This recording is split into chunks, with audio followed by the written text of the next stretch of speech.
गौरी पुत्र गणेश भगवान की जय। जय श्री कृष्णा, राधे राधे। बोलिए गौ माता की जय। मित्रों, आज कार्तिक मास के शुक्ल पक्ष की अष्टमी तिथि है और आज ही के दिन गोपा अष्टमी का पवित्र पर्व मनाया जाता है। भगवान श्री कृष्ण को जिस प्रकार से कार्तिक का महीना प्रिय है, उसी प्रकार से गौ माता भी सबसे अधिक प्रिय हैं। तो आज के दिन गोपा अष्टमी की कथा को सुनने से अनंत फलों की प्राप्ति होती है तथा मनुष्यों के सभी संकट और पाप कट जाते हैं। तो आप लोग बड़ी ही श्रद्धा और प्रसन्न चित मन से भगवान श्री कृष्ण की गोपा अष्टमी की कथा को अवश्य सुनिएगा। शास्त्रों में गोपा अष्टमी पर्व का विशेष महत्व बताया गया है। इस दिन गौ माता की पूजा अर्चना की जाती है। गाय माता में सभी देवताओं का वास माना गया है। वहीं ये पर्व हर साल कार्तिक मास के शुक्ल पक्ष की अष्टमी तिथि को मनाया जाता है, जिस समय भगवान श्री कृष्ण जी ने गौचारण लीला की। उस समय उनकी आयु 5 से 6 वर्ष की थी। भगवान अपने पलंग पर सोए हैं।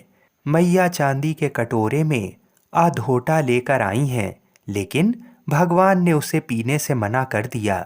भगवान बोले कि हम बड़े हो गए हैं, अब हम गौचारण के लिए जाएंगे। मैया बोली, ये बात तुझे करनी है तो अपने पिता से करो। अब रात हो गई है, तू ये बात अपने पिता से सुबह कर लेना। जैसे वो आज्ञा देंगे वैसा हम प्रबंध करवा देंगे। तो मैया ने लाला को जैसे तैसे समझाया और अधोटा पिलाया और उन्हें शयन कराया।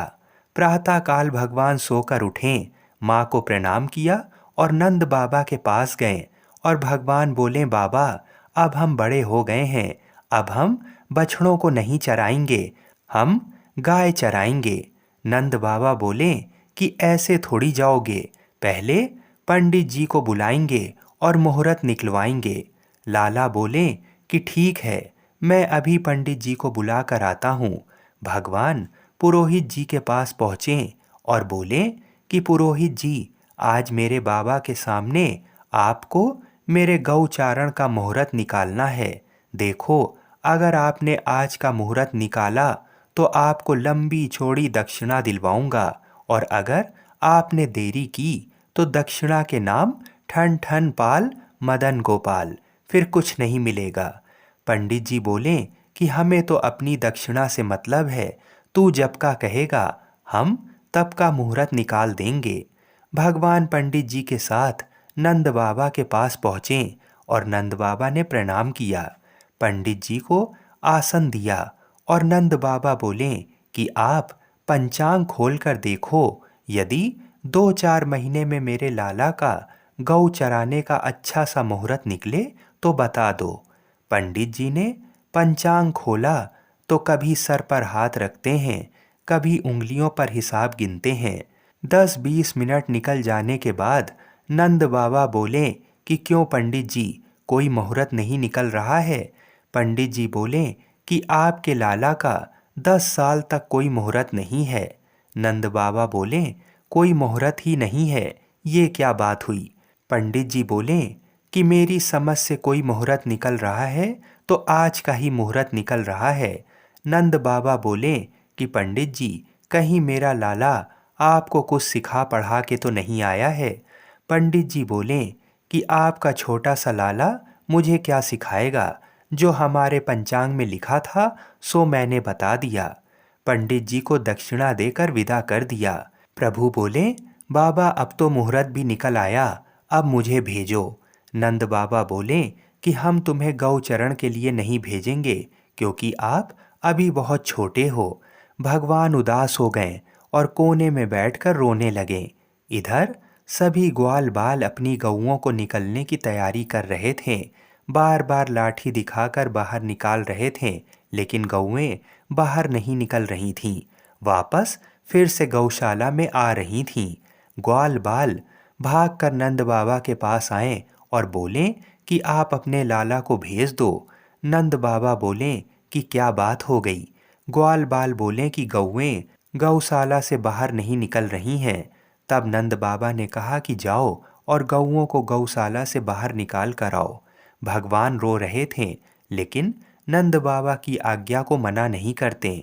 उस समय उठे और अपनी कमर से बांसुरी निकाली और एक मिट्टी का छोटा सा चबूतरा था और बांसुरी बजाने लगे।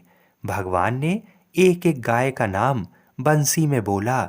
जो गौओं ने बंसी में अपना नाम सुना तो गौएं आज दौड़ती हुई गौशाला से बाहर निकलीं और भगवान कृष्ण को घेर कर खड़ी हो गईं।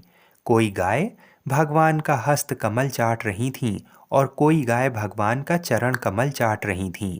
कोई भगवान के कपोल चाट रही थीं। जब नंद बाबा ने देखा कि कितनी प्रेम से गौएं भगवान का दर्शन कर रही हैं, तब नंद बाबा बोले कि यशोदा, इतना प्रेम गौ अगर कान्हा से करें तो कान्हा भी आज ही गौचारण के लिए जाएंगे। इतना प्रेम करती हैं गोपाल से।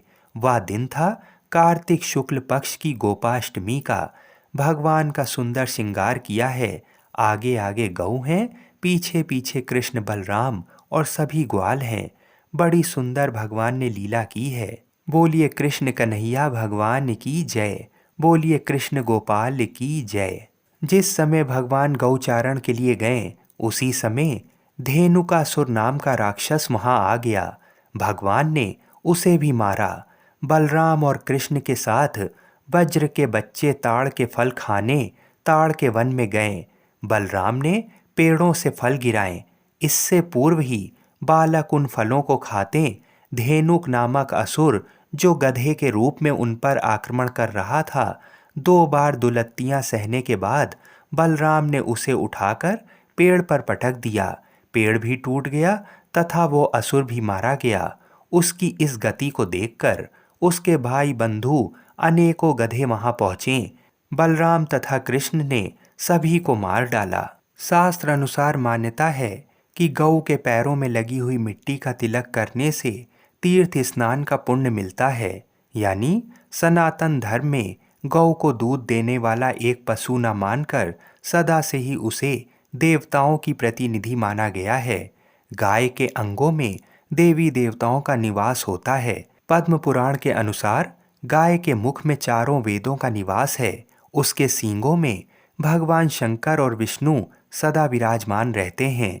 गाय के उदर में कार्तिकेय, मस्तक में ब्रह्मा, ललाट में रुद्र, सींगों के अग्रभाग में इंद्र, दोनों कानों में अश्वनी कुमार, नेत्रों में सूर्य और चंद्र, दांतों में गरुण, जिह्वा में सरस्वती, गुदा में सारे तीर्थ, मूत्र स्थान में गंगा जी, रोमकूपों में ऋषिगण, पृष्ठ भाग में यमराज, दक्षिण पार्श्व में वरुण एवं कुबेर, वाम पार्श्व में महाबली यक्ष, मुख के भीतर गंधर्व, नासिका के अग्रभाग में सर्प, खुरों के पिछले भाग में अप्सराएं स्थित हैं।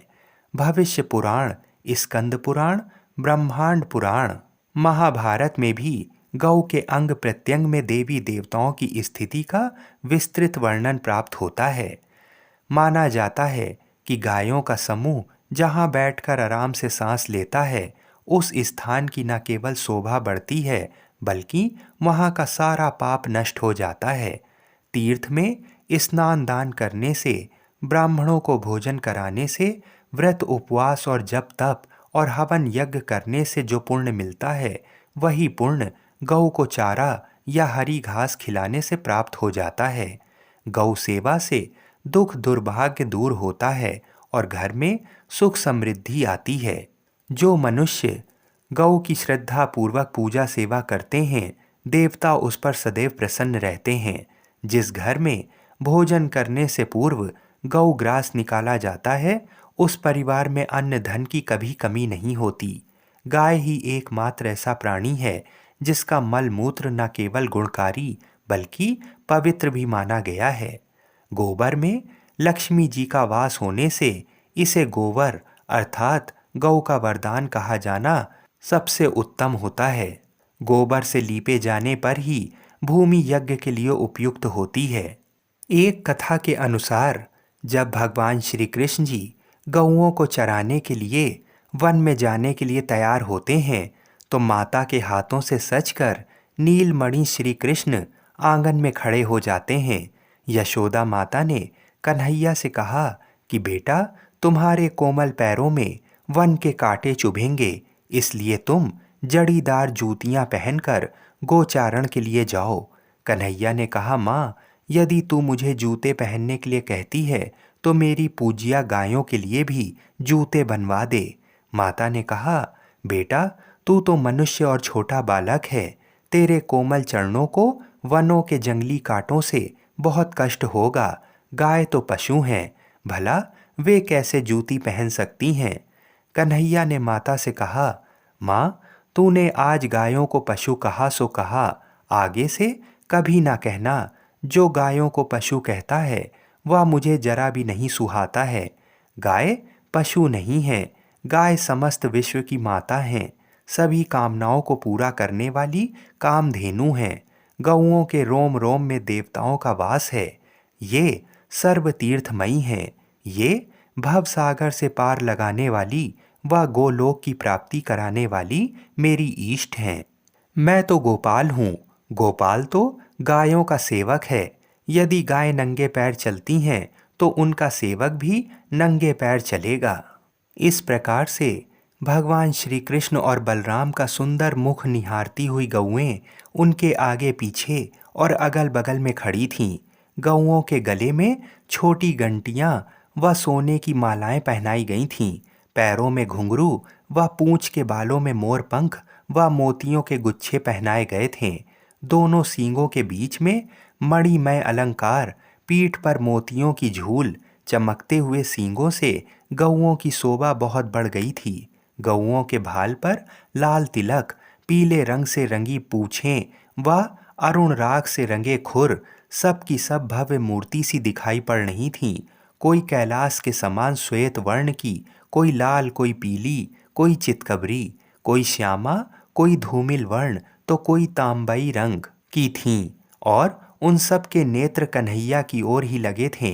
नंद बाबा व नंद रानी ने अपने इष्ट देव नारायण को मनाया। ब्राह्मणों को स्वर्ण दान कर कन्हैया के लिए सबसे आशीर्वाद लिए। बोलिए श्री राधा कृष्ण भगवान की जय। बोलिए नंद बाबा की जय। बोलिए यशोदा माता की जय। बोलिए गौ माता की जय। बोलिए देवकी वासुदेव की जय। आप सभी को गोपा अष्टमी की हार्दिक शुभकामनाएं। जय जय श्री राधे। आइए अब गौ माता और भगवान श्री कृष्ण की बहुत ही सुंदर कथा सुनते हैं। भगवान की गोवर्धन लीला के समय जब इंद्रदेव वर्षा और विनाश का तांडव करके थक गए, वह वृंदावन और वृंदावन वासियों का कुछ भी अहित नहीं कर पाए, तब वह बहुत लज्जित हुए। वह भगवान लीला और उनकी शक्ति को पहचान चुके थे। उनका अभिमान चूर चूर हो चुका था। वह भगवान से अपने कृत्य के लिए क्षमा मांगने की सोच रहे थे, किंतु साहस नहीं कर पा रहे थे। तभी आकाश मार्ग में तेज प्रकाश उत्पन्न हुआ और घंटियों की मधुर ध्वनि गूंजने लगी। कुछ ही देर में गौ माता सुरभि वहां प्रकट हुई और इंद्र को संबोधित करते हुए बोली, हे देवराज, मैंने अब तक आपको गौवंश का रक्षक ही समझा था, किंतु अब मेरा भ्रम टूट चुका है। आपने अपने अहंकार के कारण वृंदावन के संपूर्ण गौवंश को समाप्त करने के लिए अपनी पूरी शक्ति का प्रयोग किया है, किंतु धन्य है भगवान श्री कृष्ण, जिन्होंने गौवंश की ही नहीं समस्त वृंदावन वासियों की आपके कोप से रक्षा की। सत्य में तो वही गौ रक्षक हैं, जिन्होंने गौवंश के किसी भी प्राणी का तनिक भी अहित नहीं होने दिया। अतः मैं आपको गौवंश का रक्षक मानने से इनकार करती हूँ। मैं जा रही हूँ वृंदावन की पावन धरती पर, जहाँ भगवान श्री कृष्ण अपनी लीला कर रहे हैं। मैं जा रही हूँ श्री हरि के चरणों की वंदना करने। ऐसा कहकर गौ माता सुरभि वृंदावन की ओर चल दी। वृंदावन पहुंचकर गौ माता सुरभि भगवान श्री कृष्ण के सम्मुख प्रकट हुई। गौ माता को अपने सम्मुख देखकर भगवान कृष्ण अत्यंत प्रसन्न हुए।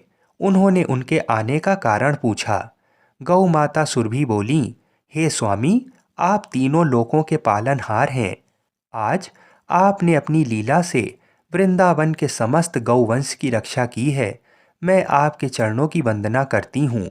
हे नाथ, आज मैं बहुत प्रसन्न हूँ। हे स्वामी, यूं तो समस्त सृष्टि आपके संकेत मात्र से ही चलायमान है। आप ही समस्त सृष्टि के उत्पत्ति का कारण है। आप ही एकमात्र दाता हैं। समस्त संसार आप ही से उपभोग प्राप्त करता है। किंतु हे स्वामी, आज मैं आपको कुछ देना चाहती हूँ, कृपा कर उसे स्वीकार करें। तब भगवान प्रेम पूर्वक बोले, हे माता, आप मुझको अपनी माता के समान ही प्रिय हैं। आप जो भी देंगी उसको प्राप्त करना मेरा सौभाग्य होगा। ये सुनकर गौ माता सुरभि अत्यंत प्रसन्न हुई और बोली, हे स्वामी, आपके इस संसार में अनेकों नाम हैं, किंतु आज मैं भी आपको एक नाम देना चाहती हूँ, कृपा कर उसे स्वीकार करें। तब भगवान अत्यंत प्रसन्न होते हुए बोले, अवश्य माता, शीघ्र ही बताएं। गौ माता सुरभि बोली, हे नाथ, आपने समस्त गौवंश की रक्षा की है, इसलिए आज से आप गोविंद नाम से पुकारे जाएंगे। गोविंद नाम गौरी सुनकर पुत्र गणेश भगवान भगवान कृष्ण की जय। प्रसन्नता से जय झूम श्री उठे कृष्णा, राधे और गौ राधे। माता सुरभि से मित्रों, बोले, हे जैसा कि माता, आप सभी जानते आपका हैं दिया ये कि नाम कार्तिक का अत्यंत पवित्र महीना सुंदर चल है। रहा है मैं इसको और इस पवित्र सहर्ष मास में स्वीकार करता हूँ। भगवान श्री हरि मेरे विष्णु की कथाओं जितने को भी नाम सुनने हैं, से उन अनंत सभी फलों की नामों में ये प्राप्ति नाम होती है। मुझको तो सबसे आज मैं अधिक प्रिय आपको सुना होगा। रहा हूँ मैं आपको कार्तिक वचन मास में देता हूँ सुनी जाने कि वाली आज से मेरा एक बूढ़े जो भी व्यक्ति भक्त और मुझको 7 बहुओं की गोविंद नाम कहानी। से तो पुकारेगा, इस कथा को उसके सभी बड़ी ही दुख श्रद्धा मैं स्वयं और ही वहन प्रसन्नचित करूंगा। मन से पूरा भगवान और अवश्य गौ माता सुनिएगा। सुरभि के एक मध्य समय की ये बात है, वार्तालाप चल किसी ही नगर रहा में था। एक तभी बूढ़ा वहां व्यक्ति रहता था देवराज इंद्र भी और आ उसकी पहुंचे। 7 बहुएं थीं। उन्होंने एक भगवान बार से अपने कार्तिक अपराध का के लिए महीना क्षमा आया मांगी और और उसने गोविंद नाम से अपनी भगवान की बहुओं से वंदना कहा की।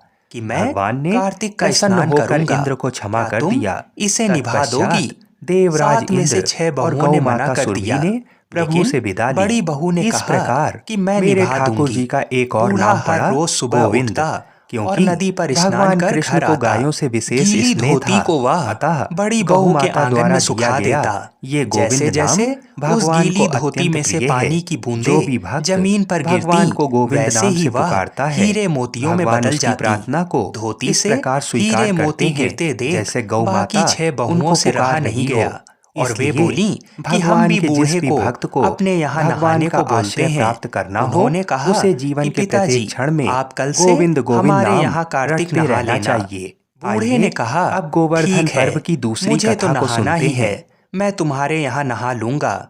बूढ़ा सुबह सवेरे स्नान करके आया और धोती उसने दूसरी बहू के आंगन में सुखाने के लिए डाल दी, लेकिन यहाँ हीरे मोती की बजाय कीचड़ टपकने लगा। बहुओं ने ये देखा तो कहा कि आप हमारे यहाँ पाप का स्नान कर रहे हो, इसलिए यहाँ से जाओ और बड़ी बहू के यहाँ ही स्नान करो। बूढ़ा व्यक्ति वापस बड़ी बहू के यहाँ आया और कार्तिक का स्नान करने लगा। स्नान करके उसने फिर धोती सुखाई तो फिर से हीरे मोती गिरने लगे। अब कार्तिक का महीना समाप्त होने को था। बूढ़ा चिंता में पड़ गया तो बड़ी बहू ने उसका कारण पूछा। उसने कहा कि कार्तिक स्नान समाप्त होने को है और मेरा मन है कि मैं सारे परिवार को एक दिन खाने का न्योता दूं। बड़ी बहू ने कहा कि पिताजी, इसमें चिंता की क्या बात है, आप सभी को बुला लें, मैं खाना बना दूंगी। बूढ़ा सभी को निमंत्रण देने गया तो बाकी बहुओं ने कहा कि जब तक ये घर पर रहेगी हम खाने पर नहीं आएंगे। बूढ़ा व्यक्ति फिर से चिंता में घिर गया कि ऐसा कैसे होगा और सूखने लगा। बूढ़े को सूखता देख बड़ी बहू ने कहा कि पिताजी, अब आपको क्या चिंता है। बूढ़े ने बाकी 6 बहुओं वाली बात बड़ी बहू को बता दी, जिसे सुनकर वह बोली कि पिताजी ठीक है, मैं खाना बनाकर रख जाऊंगी। और उसने वैसा ही किया। खाना बनाकर रख दिया और अपने लिए 4 रोटी लेकर खेत पर चली गई। इधर 6 बहुओं ने खाना खा लिया, लेकिन जाने से पहले बाकी बचे खाने में कंकड़ पत्थर डाल गईं कि बड़ी बहू आएगी तो परेशान होगी। इधर खेत में बैठकर बड़ी बहू कहने लगी कि राम जी की चिड़िया, राम जी का खेत, चुग लो चिड़िया भर भर पेट। मेरे ससुर ने घर में जगह दी है और मैंने खेत में। चिड़िया को बाजरा डाल वह घर आ गईं। घर आई तो बूढ़ा फिर उदास बैठा था। उसने फिर पूछा कि ये उदासी क्यों, सब ठीक ठाक निपट गया ना? वह बोला कि हाँ, सब ठीक निपट गया, लेकिन वह तेरी देवरानियाँ बाकी बचे खाने में कंकड़ पत्थर व मिट्टी डाल गई हैं। बहू ने कहा कि कोई बात नहीं पिताजी, मैं तो अपने लिए 4 रोटी फिर बना लूंगी। बहू बूढ़े से बात कर घर के भीतर जाकर खाने को देखती है, लेकिन वह देखती है कि जिस खाने में वह सब कंकड़ पत्थर डालती हैं वह हीरे मोती में बदल गए हैं। घर की जगह महल खड़ा हो गया है और धन दौलत से भर गया है। अन्न के भंडार घर में भरे पड़े हैं। वह बूढ़े को बुलाकर कहती है कि पिताजी, आपने तो कहा था कि मेरे लिए कुछ नहीं बचा है, लेकिन यहाँ तो हीरे मोतियों के भंडार हो गए हैं। पूरे घर में धन की वर्षा हो रही है। साधारण सा घर महल में बदल गया है। बूढ़ा सब चीजें देखकर बोला कि बेटी, तुमने सच्चे मन से कार्तिक स्नान निभाया था, लेकिन बाकी बहुओं ने पापी मन से इसे निभाया, इसलिए कार्तिक देवता तुमसे प्रसन्न हुए और ये फल दिया। हे कार्तिक देवता, जैसे आपने बड़ी बहू की सुनी वैसे ही आप सबकी सुनना। बोलिए श्री लक्ष्मी नारायण भगवान की जय। बोलिए श्री तुलसी शालिग्राम जी की जय।